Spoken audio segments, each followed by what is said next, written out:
Hello everyone, welcome back to my channel and I hope that you're all doing very well. So today we'll be covering a short story written by Leslie Marmon Silko, that is The Man to Send Rain Clouds. So in this video we'll see the introduction to the author, introduction to the short story and some main characters, right? We ain't gonna discuss the whole short story. So let's begin this video with the introduction to the author, that is Leslie Marmon Silko. So she is an American writer and a woman of Laguna Pueblo descent. Laguna Pueblo जो है ये एक tribe का नाम है, ठीक है, एक जाति का नाम है जिससे कि हमारी ऑथर बिलोंग करती है. सो डोंट बी कंफ्यूज कि ये प्यूब्लो क्या है. लगुना प्यूब्लो ये एक ट्राइब का नाम है, ठीक है, और ये एक वुमेन है, उसी ट्राइब से बिलोंग करती है. And she was born on 5th of March 1948 and now she is 75 years old. And if we talk about the awards तो इनको कई सारे अवार्ड्स मिल चुके हैं, जैसे कि American book award, MacArthur fellowship and Lannan literary award for fiction. So this is all about the author and now will discuss that what is the theme of the short story. Right, so this short story depicting the relationship between Laguna Pueblo customs and Christianity. It explored the cultural and social tension between the Pueblo Native Americans and the Catholic mission. यानी इस short story में हम पढ़ेंगे दो customs के बारे में, दो ट्रेडिशन के बारे में. तो पहला है हमारा Christianity and the second one is Laguna Pueblo custom. तो जैसे कि हमने देखा कि जो लगूना प्यूब्लो है ये एक ट्राइब का नाम है जो कि एक नेटिव अमेरिकन ट्राइब है, ठीक है. तो इसमें हम दो कस्टम्स के बारे में पढ़ेंगे, दो ट्रेडिशंस के बारे में पढ़ेंगे और दोनों अलग अलग हैं. और जहाँ पे दो अलग अलग चीज़ें होती हैं और उनको साथ में रहना होता है वहाँ पे टकराव होते ही हैं, ठीक है. तो this is an allegory on the impact of social and cultural conflict. तो ये एक तरीके से ड्रामा है जिसके अंदर हम इन सारी चीज़ों का असर देखेंगे, सोसाइटी में किस तरीके से ये काम करते हैं, ठीक है. दोनों अलग अलग चीज़ें ही रहना उनको एक ही जगह पे है और कैसे इनकी लड़ाई होती है. तो this is basically A clash of the religious customs and the differences between what people think and what they से एंड व्हाट दे डू. तो बेसिकली आज इस शॉर्ट स्टोरी में हम पढ़ने वाले हैं कि कोई है जो कि क्रिश्चियन है और कुछ हैं जो कि लगूना प्यूब्लो कस्टम से बिलोंग करते हैं. तो वो कैरेक्टर्स अभी हम डिस्कस करेंगे, लेकिन उससे पहले हम देखेंगे कि किस तरीके से ये जो विवाद होते हैं किसकी वजह से, धार्मिक स्तर पे, ठीक है, रिलीजन के बेस पे जब लड़ाई होती है, विवाद होते हैं तो लोग क्या सोचते हैं, क्योंकि सबके अलग अलग एथिक्स होते हैं, सबके अलग अलग तरीके होते हैं, उनकी अलग अलग बिलीव्स होते हैं.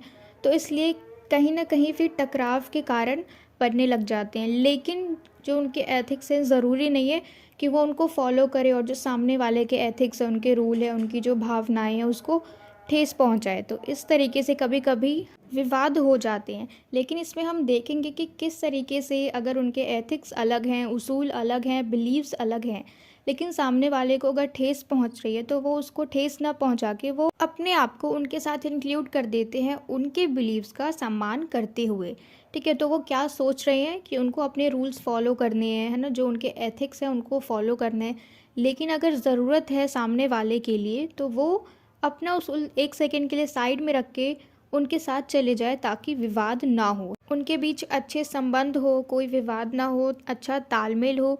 क्योंकि हम कोई भी अगर बिलीव्स फॉलो कर रहे हैं, किसी भी चीज़ में हमारी आस्था है तो उसमें गलत तो कुछ भी नहीं है, है ना. हम भी पूजा कर रहे हैं, वो भी अपने गॉड को मान रहे हैं, लेकिन वहाँ पे कोई भी चीज़ गलत नहीं है. तो देखा जाए एक तरीके से तो अगर हम उनका साथ दे रहे हैं तो फिर वो भी गलत नहीं है. तो अभी तक हमने इस वीडियो में इंट्रोडक्शन देखा हमारी ऑथर का, उसके बाद हमने इस पूरे शॉर्ट स्टोरी की थीम देखी कि इसमें मेन चीज़ क्या है ना, जड़ हमने समझ लिया. अब हम चलते हैं हमारे मेन कैरेक्टर्स की तरफ. So let's begin with the most important character of the short story जो कि है Teofilo. Teofilo is the grandfather and elder who is to be buried. तो टियोफिलो कौन है? घर के बुज़ुर्ग आदमी हैं, ग्रैंडफादर हैं यानी दादाजी हैं लेओन के, और इनकी मृत्यु हो जाती है और इन्हीं को दफनाने की बात चल रही होती है, ठीक है, इस पूरे शॉर्ट स्टोरी में. और जब इनको दफनाते हैं तो किस तरीके से रीति रिवाज को फॉलो किया जाता है. तो यहाँ पे दो रिवाज हैं, ठीक है, दो ट्रेडिशन है. जब दो अलग अलग कम्युनिटी से लोग हैं, जब दोनों के जो धर्म है, रिलीजन है, वो बिल्कुल अलग हैं, तो यहाँ पे यही विवाद है कि इनको किस तरीके से दफनाया जाए. तो इसलिए इस पूरी शॉर्ट स्टोरी में इनके ही ज़रिए हम हमारे विवाद की तरफ बढ़ेंगे, ठीक है। And he is the man suggested in the stories title the man to send rain clouds, और ये ही वो इंसान है जिनके लिए ये पूरा टाइटल बनाया गया है, the man to send rain clouds. अब हम देखते हैं कि ये जो टियोफिलो हैं ये भी एक नेटिव अमेरिकन ट्राइब से बिलोंग करते हैं, यानी प्यूब्लो ट्राइब से बिलोंग करते हैं। और इनके यहाँ क्या होता है कि अगर इनके फैमिली में किसी की भी डेथ हो जाती है तो उनको वो अच्छे तरीके से अलविदा कहते हैं, यानी जो भी खाने पीने की चीज़ें हैं और जो होली वाटर उनके ऊपर छिड़कते हैं, और इसके अलावा उनके फेस के ऊपर यानी पेंट से, कलर से कुछ कुछ निशान बना दिया जाता है, so that they can recognise them in the next birth. तो ये सारी चीज़ें कर दी जाती है जब उनकी डेथ होती है दफनाने से पहले, ताकि वो उनको अगले जन्म में पहचान सके, ठीक है, और उनको अगले जन्म में खाने पीने की कोई कमी ना हो।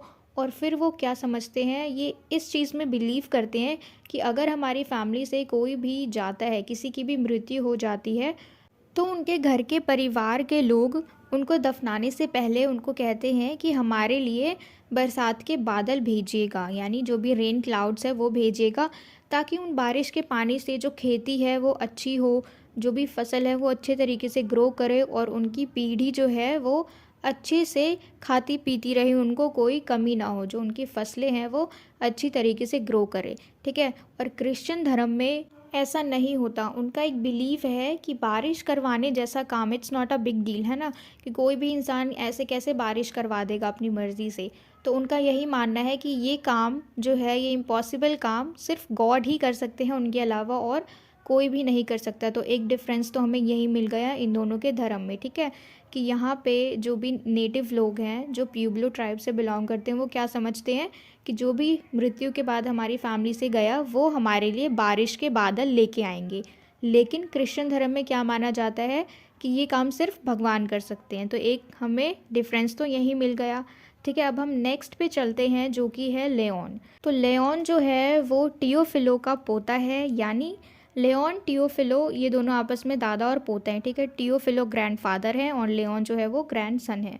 तो Leon is the grandson of Teofilo, he must make decision whether to request Father Paul's help burying his grandfather. तो टियोफिलो जो है ये ग्रैंडसन है, हमें पता लग गया, और ये डिसाइड करता है कि क्या हमें फादर पॉल को बताना चाहिए हमारे दादाजी के डेथ के बारे में, और अगर हम उनको बताएंगे, उनको बुलाएंगे, तो फिर उनके जो रीति रिवाज हैं हम उस तरीके से नहीं करेंगे तो फिर उनको ठेस पहुंचेगी। तो इसलिए लेओन डिसाइड करता है कि क्या हम फादर पॉल को बुलाएं या ना बुलाएं। फादर पॉल जो है वो क्रिश्चियन है। नेक्स्ट कैरेक्टर है हमारा केन। तो केन इज़ लेओन्स ब्रदर इन लॉ। तो केन जो है वो लेओन का ब्रदर इन लॉ है, ठीक है, यानी हम कह सकते हैं साला है। He helps Leon prepare for the death ritual and prepares Teofilo's body for the funeral ceremony and burial. तो केन जो है ये हेल्प करता है लेओन की उसके दादाजी के डेड बॉडी यानी टियोफिलो की डेड बॉडी को प्रिपेयर करने में रिचुअल वेज में। जैसे कि हमने अभी जाना था कि उनके फेस को पेंट कर दिया जाता है ना मृत्यु के बाद, ताकि वो नेक्स्ट बर्थ में उनको पहचान सके, है ना, इसलिए उनके फेस पे पेंट कर दिया जाता है।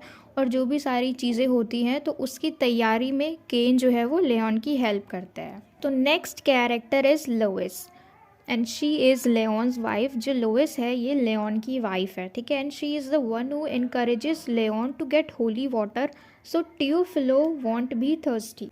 तो ये लेओन की वाइफ है और यही इनकरेज करती है लेओन को कि उनके ऊपर होली वाटर डलवाए, ताकि जो टियोफिलो है वो नेक्स्ट बर्थ में प्यासे ना रह जाएं, ठीक है। तो यही मनाती है लेओन को कि उनके ऊपर होली वाटर डलवाया जाए। And the next character is Teresa. अब ये इसका रिलेशन हमें नहीं पता कि इसका रिलेशन बाकी लोगों के साथ क्या है, ठीक है। जैसे कि हमने देखा टियोफिलो जो है वो लेओन के ग्रैंडफादर हैं और केन जो है वो लेओन का ब्रदर इन लॉ है और लुइस जो है वो लेओन की वाइफ है। तो ये पूरी एक फैमिली हो गई, देखा जाए तो टियोफिलो, केन, लेओन और लुइस, ये पूरी एक फैमिली हो गई, ठीक है। तो ये सारे क्या हैं, प्यूब्लो ट्राइब से बिलोंग करते हैं। और टेरेसा जो है इसका किसी के साथ कोई रिलेशन हमें इस पूरी शॉर्ट स्टोरी में नहीं बताया गया है और इसका कुछ है भी नहीं इतना ज़्यादा इम्पॉर्टेंट रोल, लेकिन शी इज़ अ कैरेक्टर। तो अभी हम इसको डिस्कस कर रहे हैं टेरेसा को। और ये भी इनके साथ ही प्यूब्लो ट्राइब से ही बिलोंग करती है, ठीक है। तो मतलब ये सारे एक तरफ हो गए, केन, लेऑन, लुइस, टेरेसा एंड टियोफिलो। तो ये सारे क्या हैं, नेटिव अमेरिकन लगूना प्यूब्लो ट्राइब से बिलोंग करते हैं, यानी ये सारे अमेरिकन्स हैं। And the next and the most important character is father Paul, जो कि एक क्रिश्चियन है, ठीक है। ये इनके साथ नहीं मिले हुए, ये अलग रिलीजन से हैं। Father Paul is the Franciscan priest who works at the Catholic mission. तो फादर पॉल जो हैं ये एक फ्रांसिस्कन प्रीस्ट हैं जो कि कैथोलिक मिशन के लिए वर्क करते हैं, यानी फादर पॉल इनके नाम से ही हमें पता लग रहा है कि ये क्रिश्चियन है, ठीक है। And ultimately he agrees to provide holy water for Teofilo's burial. और लास्ट में ये मान जाते हैं कि ये होली वाटर छिड़केंगे टियोफिलोस की बॉडी के ऊपर, ठीक है, लास्ट में, क्योंकि हमें थोड़ी सी इनको मनाने की मेहनत भी करनी है, क्योंकि ये इस धर्म के नहीं है। तो ये इन सारी चीज़ों को नहीं मानते हैं, अब कोई व्यक्ति मानता ही नहीं है। और क्योंकि अगर देखा जाए तो फादर पॉल जो है ये कैथोलिक मिशन के लिए वर्क करते हैं, तो इनके लिए तो बहुत मुश्किल है ऐसा करना, लेकिन ये कर देते हैं एंड में ऐसा, क्योंकि ये इनके ही साथ के लोग हैं, इनके साथ ही रहे हैं। और फिर ये सब कुछ छोड़ के चले जाएं, मना कर दे, तो फिर जो सामने वाले लोग हैं उनको फिर ठेस पहुंचेगी, इसलिए फिर ये क्या करते हैं, इनके साथ थोड़ी देर के लिए शामिल हो जाते हैं। So that's all for this video. We have discussed introduction to the author, introduction to the short story, and we've discussed all main characters, ठीक है। और जो भी थीम थी हमने अच्छी तरीके से समझ ली है। जो पूरी स्टोरी है उसको हम अगले वीडियो में समझेंगे, अच्छी तरीके से जानेंगे, ठीक है। So that's all for this video and I hope that you understood very well whatever we've discussed in this video, and I hope that you've liked it.